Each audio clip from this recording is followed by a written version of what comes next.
Hello, sexual freedom seekers. How are you doing today? Are you getting all that Christmas shopping done? Do you realize that we are coming up on a new decade, and we haven't had a roaring decade of the 20s, the roaring 20s they call it, for 100 years. And so my question to you is, this next decade, will it be your roaring 20s? Or will the decade go by and you'll find yourself sitting right where you're maybe sitting right now? And you look back over the last 10 years and you think, well, okay, I'm 10 years older. And that's about the best you can say for it, because you didn't exactly thrive in that 10-year period. And so I want to talk to you then about giving yourself 10 years and what that means. So first, let me introduce myself. My name is Non-Monogamous Mark, and I'm the co-founder and executive director of Non-Monogamous Lifestyles Association. You may not realize it, but there are an estimated 12 to 15 million people in the United States that live ethical and consensual non-monogamous lifestyle. Most of the people living an ECNM life are doing that from the same place that the LGBT people did live their lives like 30 years ago. And they're doing that for all the same reasons that the LGBT people did it 30 years ago. And that's in the closet. And at Non-Monogamous Lifestyles Association, it's our goal to go ahead and create a world, create a society that we can live in where people don't feel like they have to be in the closet. And so if you really want to know more about that and the Sexual Freedom Seekers movement that we have begun, then go ahead and click on that link down there in the description box and subscribe to the email, and you'll be able to keep up on what's going on with us. Yes, we are about to start a new decade, and I don't want you to get to the end of that decade and look back and again think to yourself, well, I'm 10 years older. But you see, in the last 10 years, take a look at where you were 10 years ago and check out your trajectory. Where you just kind of flatlined. When I was in my 20s and when I was in my 30s, when I was in my 40s, when I would take a look at my health, I found that it wasn't flatlined. It was going just slightly downhill all the time. And, that's why then from the age of 19 to the age of 49, I gained 110 pounds. And so I don't know what has gone on in the last decade in your life. Now, of course, if you're 25 years old, then you like graduated high school and went to college maybe, and went out and got a job and maybe even got a place on your own to live. And so you're still just, starting to get going. But for anybody then that's like, 30 or older, take a look at the last decade of your life and look at the trajectory. Where's your health gone in the last 10 years? The measurements for health is, are you on more prescriptions or any prescriptions at all? Or how's your weight doing? And are you able to still do all the same things? Your body, are you able to run and jump and just kind of have the flexibility and the movements that your body had that it had 10 years ago? Well, you see, then when the roaring 20s come to an end, I want it to be your roaring 20s, and I don't want you to be sitting there and looking at it there and saying, well, yeah, I'm another 10 years older, and it doesn't feel good to keep getting older. And so you might find that if you will focus in right now on your trajectory of your health, paying attention to those things that maybe have just kind of slipped down a little bit. Are you more dependent now on a medical institution, having doctors around and prescription medications and needing to go to the doctor more often?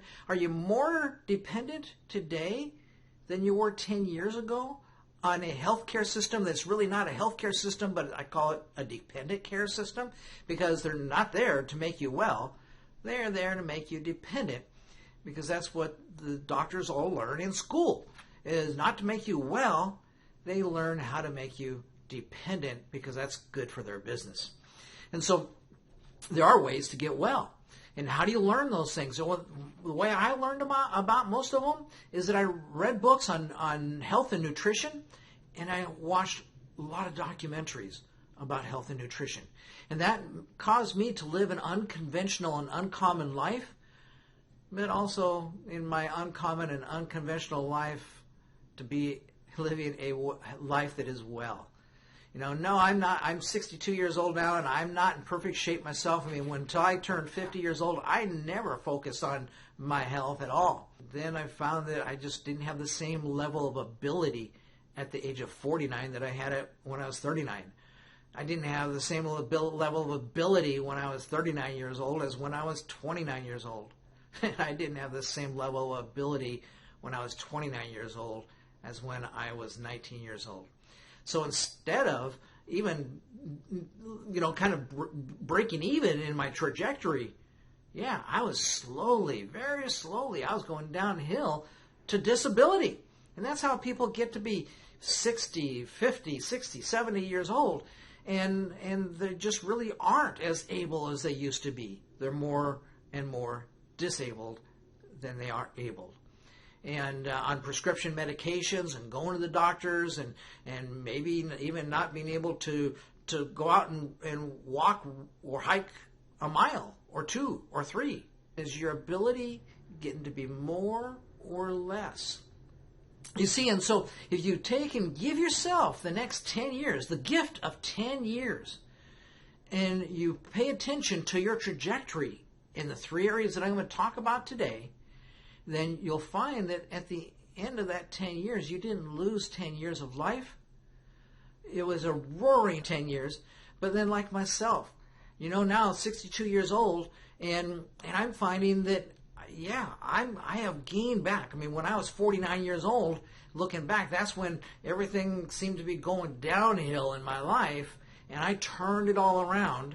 And it didn't turn around overnight, but slowly I'm getting everything tuned in and tuned up so that way, as I get older, I'm having more ability, not less ability. Now, not only does that ability talk about, our physical health, but our mental health as well. Are you doing things to keep your mind active instead of just sitting on front of the TV or in front of a computer and Facebook? With your mental health, it's just as important as your physical health. And so what do you do for your mental health and well-being? And another part of this is your emotional well-being. What are you doing for your emotional well-being? And that comes from having the rich relationships in your life that you desire to have. And again, thinking about this idea of trajectory, where has your health gone in the last 10 years? We're talking about health in different forms of health. The physical health, the mental health, the emotional health, your relationships, your sexual health. And so the same thing with your sex life, though. You find then you're having more sex or less sex, and yes, certainly time is a factor on this. The time is a factor, your money is a factor, because, after all, why is it that you spend more time running off to the job and you probably spend more time in a commute every week than you do actually having sex every week? Shouldn't that be just the opposite, where you end up spending more time having sex than you do behind your driving wheel or on a public bus or something of that nature, however you get to work? But most people today, they spend more time in a commute to go to and from work every week than they do having sex every week.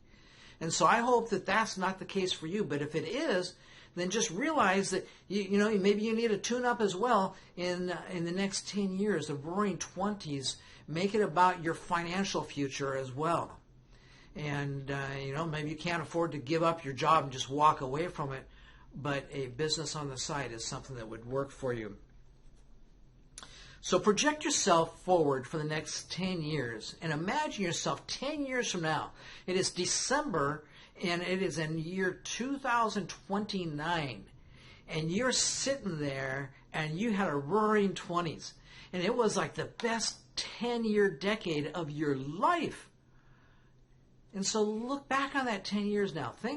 Imagine yourself being up there 10 years from now, and then look back and think back. What made it that amazing 10 years? What made it? And who made it that amazing 10 years. Maybe you don't know exactly who, because maybe that person's not in your life right now. And so for me, became about again, going back 10 years and now looking forward, and then going forward to the next 10 years. It's really about the people that are going to be involved with me in business. And it's about the people who are going to be involved with me in sex. And it's about the friends that I'm going to be enjoying. And it's about the lovers that I'm going to be having. And so those are the things that are important for me in moving forward for the next 10 years. But what's really important to you? And what do you need to do financially so that when you get there in 2029, you look back and you just say, woohoo! This has been a great decade. Did you free yourself financially of the need to go to work every day? There's lots of great ways to make passive income these days. And if you're interested to working with me, then just go ahead and click on that link down there. But so yeah, financially, do you get to the end of that decade and go, woohoo? Or do you get to the end of that decade and it's kind of like it is now? And so look at your health, look at your money, and look at your sex life. And think 10 years from now, looking back, what will make you say, woohoo, about all of that, so that it is the roaring 20s for you. I'll leave you with that. And don't forget to go ahead and give this video a like and subscribe to my channel. And look at those links down there in the description box so that you can click on the ones that you're interested in. And there's one that I'll put in there for weight loss as well. So if you're needing to lose some weight, then drinking a cup of my healthy weight loss coffee every day, just 1 cup of healthy weight loss coffee every day, that can end your struggles with weight forever. And so there's a link down there for that. Just click on that and you can find out more about that. So thanks a lot. Until next time.